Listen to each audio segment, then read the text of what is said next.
Ահավասիկ այն 7 աստղերի և 7 ոսկե ճրագակալների խորհուրդը, որ տեսար իմ աջ ձեռքին։ 7 աստղերը 7 եկեղեցիների հրեշտակներն են, իսկ 7 ճրագակալները 7 եկեղեցիները։ Հովհաննեսի տեսիլքում Հիսուս Քրիստոսը կանգնած է և իր ձեռքում պահում է 7 աստղերը, որ 7 եկեղեցիների պատգամաբերներն են, և 7 ոսկե ճրագակալները, որ 7 եկեղեցիներն են։ Քրիստոս Տերը բացատրում է Հովհաննեսին տեսած տեսիլքը։ Սա խորհուրդ է, մի բան, որ տեսանելի է տեսիլքում, բայց պետք է բացատրվի Աստծո կողմից։ Հիսուսն ինքն է բացում տեսածի իմաստը։ 7 աստղերը ներկայացնում են 7 եկեղեցիների հրեշտակներին,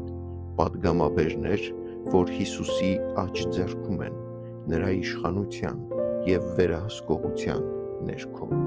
7 ոսկե ճրագակալները ներկայացնում են 7 եկեղեցիները։ Եկեղեցին կոչված է լույս տալու մութ աշխարհում, բայց ճրագակալը լույսի աղբյուր չէ, այլ լույս կրող։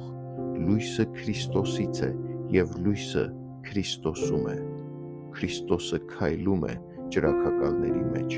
նա ներկա է իր եկեղեցում։ Հովհաննեսը գրում է. «Ես շրջվեցի տեսնելու, թե ում ձայնն է ինձ հետ խոսում, և երբ շրջվեցի, 7 ոսկե ճրագակալներ տեսա, իսկ 7 ճրագակալների մեջտեղում մարդու որդուն նման մեկին, երկարաքղանցք պատմուճան հագած, կրծքին ոսկե գոտի կապած։ Նա քայլում է մեր մեջ և պահում իր եկեղեցիները իր աջ ձեռքում, մինչև իր հայտնվելը։ Աջ ձեռքը Սուրբ գրքում իշխանության, ուժի